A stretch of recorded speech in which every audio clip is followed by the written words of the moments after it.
기초 물리학. 이번 시간에는 원자물리와 핵물리에 대해 학습하겠습니다. 뉴턴 시대에는 원자가 작고 단단하고 분리할 수 없는 구라고 생각했습니다. 비록 이 모형이 기체의 운동 이론에 대한 기본적인 근거를 제시했지만 계속된 실험을 통하여 원자의 전기적 성질들이 나타나는 새로운 모형을 만들었습니다. 더 나아가 보어는 플랑크의 최초 양자이론, 아인슈타인의 광자에 대한 개념, 러더퍼드의 원자에 대한 행성 모형 및 뉴턴 역학의 개념들을 결합하고 몇 가지 혁명적인 가정을 함으로써 반고전적인 원자 모형을 이끌어냈습니다.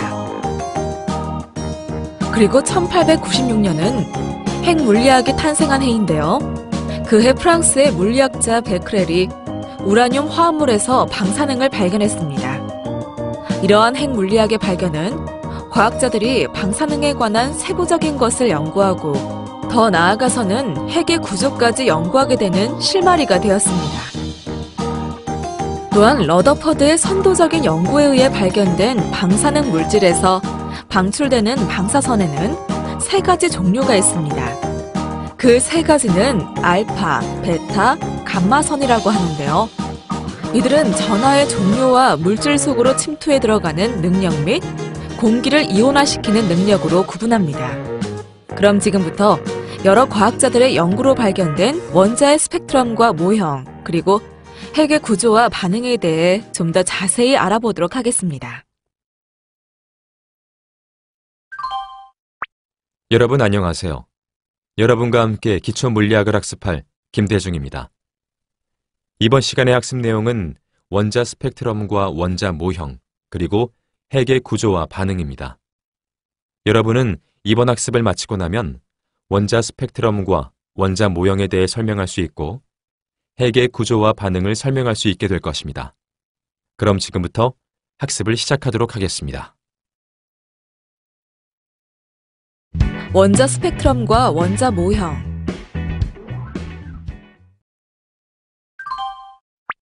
먼저 기체의 원자 스펙트럼에 대해 알아볼까요?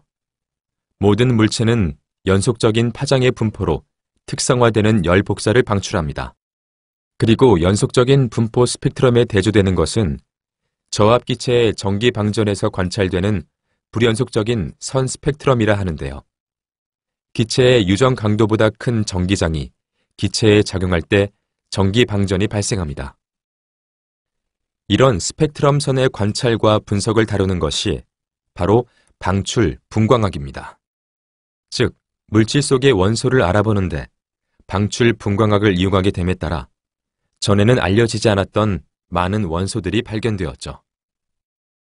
다음 그림은 수소, 수은과 네온에 대한 방출선 스펙트럼으로서 빛을 방출하고 있는 원소의 특성을 보여주는 선 스펙트럼을 파장과 비교한 것입니다.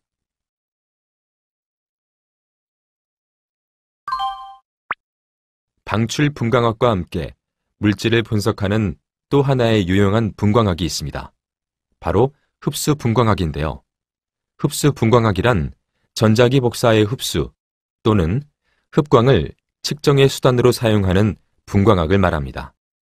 그리고 기체를 통과하는 광자들이 전이하는 데 필요한 만큼의 에너지를 가진 광자만 흡수하는 흡수 스펙트럼은 분석하고자 하는 원소의 희석 용액이나 증기 속을 연속 광원으로부터 나오는 백색광을 통과시켜 얻을 수 있죠. 이러한 흡수 스펙트럼은 광원의 연속적인 스펙트럼 위에다 겹쳐놓은 어두운 선의 계열로 되어 있습니다. 다음 그림은 수소 원자에 대한 것이 흡수 스펙트럼을 나타낸 것입니다. 이러한 원소의 흡수 스펙트럼은 많은 부분에 응용됩니다. 예를 들어 태양에서 방출된 복사의 연속 스펙트럼은 태양 대기권의 냉각 기체를 통과해야만 하고 지구의 대기권도 통과해야 합니다. 이렇게 태양 스펙트럼에서 여러 가지 흡수선이 관찰되는 것은 태양 대기권의 원소를 구별하는 데 사용됩니다. 실제로 태양 스펙트럼의 초창기 연구에서 알려진 어떠한 원소와도 일치하지 않는 몇 개의 선을 연구자들이 찾아낸 적이 있습니다. 다시 말해 새로운 원소가 발견된 것인데요. 이 새로운 원소의 이름은 헬륨이며 태양을 의미하는 그리스 단어인 헬리오스에서 유래되었죠. 헬륨은 후에 지구상의 지하에 있는 기체로부터 유리되었습니다. 다음으로 원자의 초기 모형에 대해 알아보겠습니다. 1897년 물리학자 톰슨은 전자의 전하와 질량비를 제안했습니다. 그리고 다음 해에 톰슨은 그림과 같이 수박이나 푸딩과 비교하여 양전하 밀도를 가진 부피 내의 전자들이 수박씨나 건포도와 같이 존재한다는 모형을 제안했는데요. 이것이 우리가 알고 있는 최초의 원자 모형입니다. 이러한 상태에 있는 원자는 전반적으로 정기적 중성이라고 할 수 있습니다. 1911년경 러더퍼드는 그의 제자 가이거와 마르스덴과 실험을 통하여 톰슨의 모형이 잘못되었다는 사실을 보였습니다. 특히 러더퍼드는 얇은 막 표적으로부터 산란하는 알파 입자를 관측하기 위한 실험을 진행했는데요. 이 실험에서는 그림 A와 같이 양전하의 알파 입자, 즉 헬륨 원자핵 빔을 표적인 얇은 금속막에 입사시켰습니다.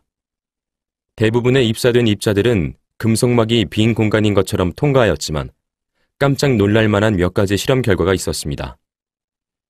적지 않은 수의 입자들이 입자의 진행 방향과 큰 각도로 산란되었고 일부의 입자는 입사된 방향의 반대쪽으로 산란되었습니다. 가이거가 러더퍼드에게 이러한 결과를 보고하자 러더퍼드는 이 사실은 나의 인생에서 가장 믿기 어려운 일이고 이것은 마치 15인치의 공을 얇은 종이에 던졌을 때 그 공이 반사되어 자기를 때린 것이라고 해석했습니다. 하지만 이러한 큰 반사 현상을 톰슨 모형으로는 설명할 수 없었습니다. 따라서 러더퍼드는 이 놀라운 현상을 설명하기 위해 새로운 모형을 제시했습니다. 그는 원자에서 양전하의 집합을 원자핵이라고 했으며 전자는 상대적으로 외부의 큰 공간에 존재한다고 가정했는데요. 전자들이 전기력에 의해서 핵에 끌리지 않는 이유를 설명하기 위해 전자들은 태양을 도는 위성처럼 핵 주위의 궤도를 원운동하고 있다고 설명했습니다. 이런 이유에서 러더퍼드 모형을 원자의 행성 모형이라고도 합니다. 하지만 러더퍼드의 원자의 행성 모형은 두 가지 근본적인 문제가 있습니다. 첫 번째로 원자는 어떤 고유 진동수의 전자기 복사파를 방출 또는 흡수하지만 러더퍼드 모형은 이 현상을 설명할 수 없습니다. 두 번째 문제는 러더퍼드의 전자가 구심 가속도를 받고 있다는 것인데요. 맥스웰의 전자기 이론에 따르면 진동수 F로 회전 운동하는 전하는 동일한 진동수를 가진 전자기파를 방출해야 합니다. 따라서 고전적인 러더퍼드 모형을 원자에 적용하면 자기 파멸이 예견됩니다. 구체적으로 말하자면 전자가 에너지를 방출하면 전자의 궤도는 계속 감소하고 회전수는 증가합니다. 그러므로 방출된 복사의 진동수는 계속 증가하게 되고 전자는 결국 핵에 흡수되어 붕괴하게 되는 것이죠. 이러한 문제점은 보어에 의하여 해결됩니다. 그럼 보어의 수소 원자 모형에 대해 알아볼까요? 러더퍼드가 제시했던 원자의 행성 모형의 문제점을 해결한 보어는 플랑크의 아이디어인 양자화된 에너지 준위를 회전하는 전자에 적용했습니다. 보어의 이론은 양자 물리학의 발전에 있어서 역사적으로 중요했으며 이를 통해 스펙트럼 선에 관하여 명확히 설명할 수 있었는데요. 보어의 수소 원자 모형은 현재 구식이어서 확률적 양자역학 이론으로 완전히 대체할 수 있습니다. 하지만 그의 모형을 이용하여 원자 크기의 개에 적용되는 에너지의 양자화와 각 운동량의 양자화에 대하여 설명할 수 있죠. 따라서 보어는 플랑크의 최초 양자 이론과 아인슈타인의 광자에 대한 개념, 러더퍼드의 원자에 대한 행성 모형 및 뉴턴 역학의 개념들을 결합하고 몇 가지 혁명적인 가정을 함으로써 반고전적인 모형을 이끌어냈던 것입니다.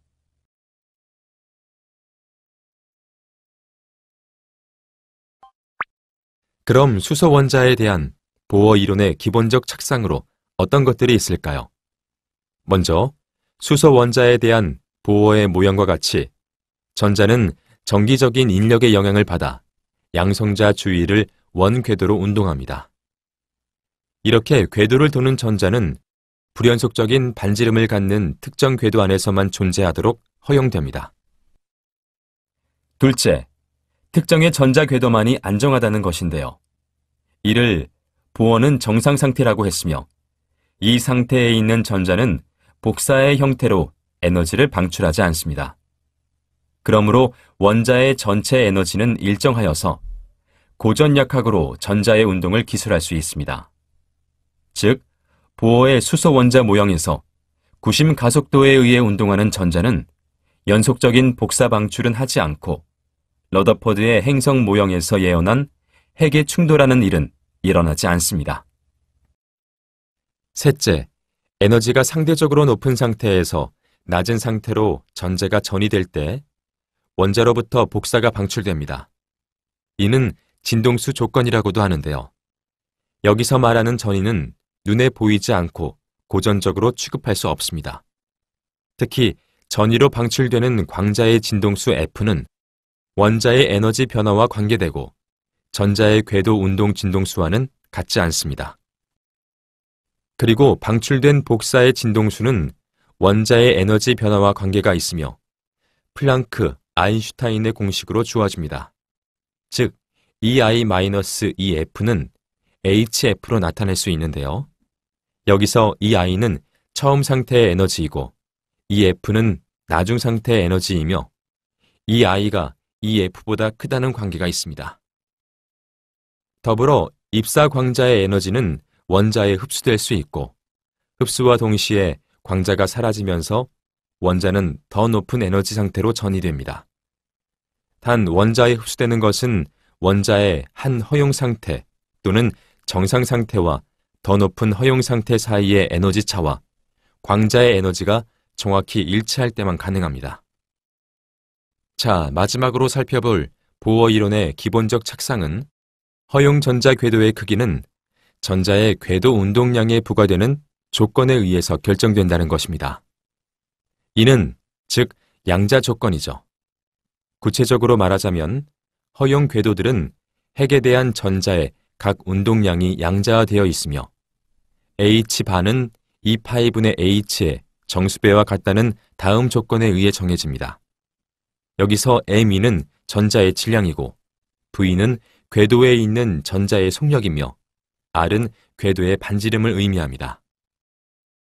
그럼 보어의 대응 원리란 무엇일까요? 상대성 이론을 통해 뉴턴 역학은 상대론적 역학의 특수한 경우이고 빛의 속력 C에 비하여 훨씬 작을 때만 유용하다는 것을 알 수 있습니다. 마찬가지로 양자 물리는 양자화된 에너지 준위의 차가 무시할 수 있을 정도로 작을 때만 고전 물리와 일치합니다.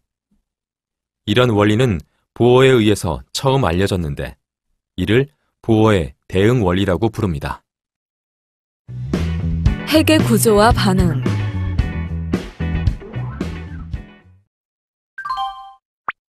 먼저 핵의 성질에 대해 알아볼까요? 모든 핵은 양성자와 중성자라고 하는 두 가지 형태의 입자들로 구성되어 있습니다. 단, 한 가지 예외로는 보통의 수소 원자 핵인데요. 수소 원자 핵은 단 한 개의 양성자만 있습니다. 한편 핵 속에 들어있는 양성자의 수와 중성자의 수를 써서 원자 핵의 종류를 나타냅니다. 먼저 원자 번호 Z는 핵 속의 양성자의 수와 같으며 때로는 전하의 수라고도 합니다. 그리고 중성자 수 N은 핵 속의 중성자의 수와 같으며 마지막으로 질량수 A는 핵 속에 있는 핵자, 즉 중성자 더하기 양성자의 수와 같습니다. 또한 특정 원소의 모든 원자의 핵들은 양성자의 수가 같으나 중성자의 수가 다른 것들이 있습니다. 이런 종류의 핵을 동위 원소라고 하는데요. 어떤 원소의 동위 원소는 Z가 같으나 N과 A는 다릅니다. 그리고 가장 단순한 원소인 수소 원자도 동위 원소가 있습니다. 여기에는 보통의 수소 원자인 1H이고 중수소인 2H 그리고 삼중수소를 나타내는 3H 등이 해당됩니다. 계속해서 핵의 크기와 구조에 대해 알아보겠습니다.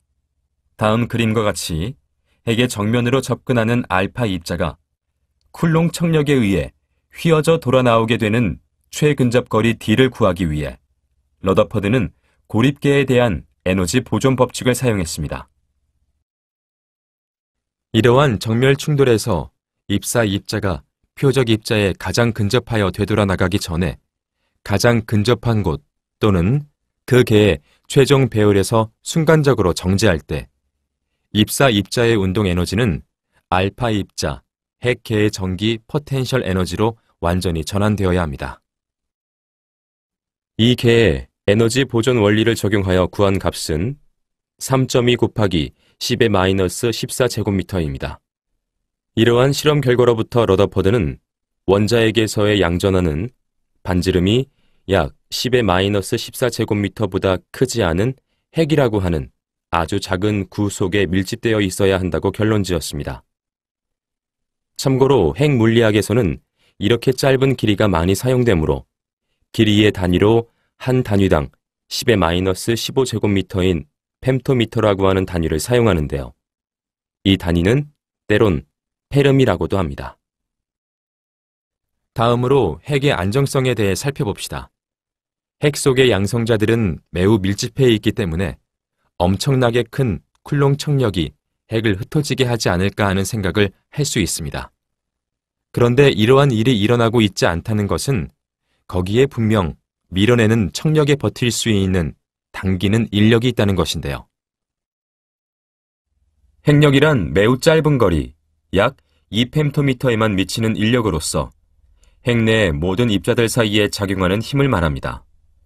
따라서 양성자들은 서로 핵력으로 끌어당기고 있으면서 쿨롱력으로 서로 밀치고 있습니다.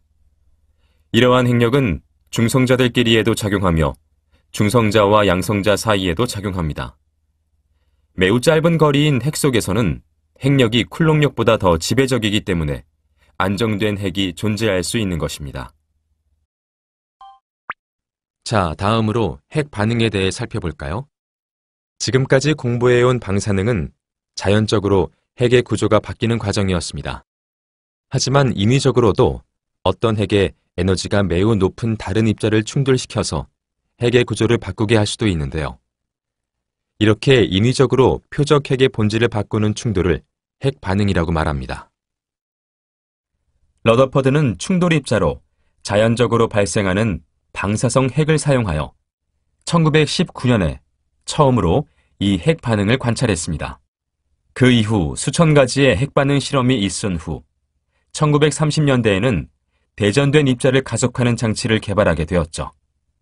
오늘날의 진보된 기술을 사용한 입자 가속기와 입자 검출기는 가속 입자의 에너지가 적어도 1000기가 일렉트론 볼트는 1테라 일렉트론 볼트에 도달하는 것이 가능해졌습니다. 이러한 고에너지 입자들은 핵의 신비를 풀기 위한 도움이 되는 새로운 성질의 입자들을 만드는 데 사용됩니다. 자, 그럼 표적 핵 X가 입자 A에 의해 충돌되어 일어나는 반응을 살펴봅시다. 그 결과 나타나는 자핵과 생성물은 각각 Y와 B인데요. 이들의 관계는 A 플러스 X는 Y 플러스 B와 같다고 나타낼 수 있습니다. 따라서 핵 반응에서 입자 A와 B가 같은 것이면 X와 Y도 같아야 되는데 이런 반응을 산란 사건이라 합니다.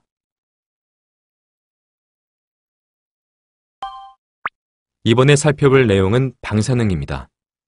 1896년 프랑스 물리학자 앙리 베크렐은 황화 우라닐 칼륨 결정이 눈에 보이지 않는 방사선을 방출하여 빛에 노출되지 않도록 보관된 사진 건판을 감광시킨다는 사실을 우연히 발견했습니다. 이 사실은 그 후에 많은 유사 실험을 통하여 그 결정에서 방출되는 방사선은 어떠한 외부의 조작 없이도 방출되며 침투력이 있어서 검은 봉투에 보관된 사진 건판을 감광시킬 수 있고 기체를 이온화할 수 있는 새로운 형태의 방사선이라는 결론을 내렸습니다. 곧바로 우라늄에 의한 방사선의 자연 방출 과정을 방사능이라고 부르게 되었습니다. 이런 형태의 가장 중요한 초기 연구는 마리 큐리와 피에르 큐리 부부에 의해 수행되었습니다. 이후 수년 동안 세밀하면서도 엄청난 노력으로 몇 톤에 달하는 역청 우라늄 원광의 화학 분리 과정을 통해 큐리 부부는 기존에 알려지지 않은 폴로늄과 라듐이라고 하는 두 가지 방사능 원소를 발견하였음을 발표했습니다. 그리고 방사능은 불안정한 핵에 의한 붕괴의 결과라는 제안을 하게 되었는데요. 이는 방사능 물질에서는 세 가지 형태의 방사성 붕괴가 일어난다는 것으로서 헬륨 4핵을 방출하는 알파 붕괴, 전자나 양전자를 방출하는 베타 붕괴, 고에너지 광재를 방출하는 감마 붕괴, 이렇게 세 가지가 해당됩니다. 그리고 양전자란 전하가 플러스 2라는 사실만 빼고는 전자와 똑같은 입자입니다. 즉, 양전자는 전자의 반입자인데요. 이들을 구별하기 위해 전자는 E-로 표기하고 양전자는 E+로 표시합니다. 마지막으로 방사선의 응용을 살펴보겠습니다. 핵물리학의 응용은 제조업이나 의료 및 생물학의 연구 등에 매우 광범위하게 널려 있습니다. 여기서는 이들 응용 장치와 그 장치의 동작 원리들 중 몇 가지만 소개해 드리겠습니다. 먼저 여러 가지 화학 반응에 참여하는 화학 물질을 추적해 보기 위해 방사성 추적자를 사용합니다. 방사성 추적자의 가장 가치 있는 사용 중 하나로 의료용이 있고 또 농업의 연구에도 매우 유용합니다. 또 오늘날 추적 기술의 응용은 치아가 불소를 어떻게 흡수하는가를 알아내는 것에서부터 세척제가 조리기구를 어떻게 오염시키는지, 그리고 자동차 엔진 내부의 성능 저하를 연구하는 것에 이르기까지 매우 광범위합니다. 두 번째, 방사선은 재료 분석에 사용됩니다. 수세기 동안 어떤 재료의 시료 속에 들어있는 원소를 확인하는 표준 방법은 그 재료가 다른 화학 물질과 어떻게 반응하는가에 따라서 결정하는 화학 분석이었습니다. 또 다른 방법은 스펙트럼 분석인데, 이는 각 원소가 여기 상태에서 특정의 전자기파를 방출하는 것을 이용하는 방법이죠. 하지만 현재에는 중성자 활성화 분석이라고 하는 방법으로 보완되었습니다. 다음으로 세 번째 방사선의 응용은 방사선 치료입니다. 이 치료 방법은 방사선이 급격히 분열하는 세포에 많은 손상을 일으킨다는 것을 이용하는 것인데요. 특히 암세포 중 종양세포는 매우 빠르게 분열하기 때문에 이를 없애기 위해선 방사선을 사용하는 것이 용이하죠. 마지막으로 식품을 보관하는 방법으로서 방사선의 사용이 증가하고 있습니다. 그 이유는 방사선을 매우 높은 수준으로 쪼이면 박테리아나 곰팡이가 생기는 것을 막거나 파괴할 수 있기 때문입니다. 지금까지 학습한 내용을 퀴즈를 통해 확인해 보겠습니다. 시작 버튼을 클릭하세요.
지금까지 학습한 내용을 정리해 보겠습니다. 학습을 상기하면서 내용을 확인하세요.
수고하셨습니다.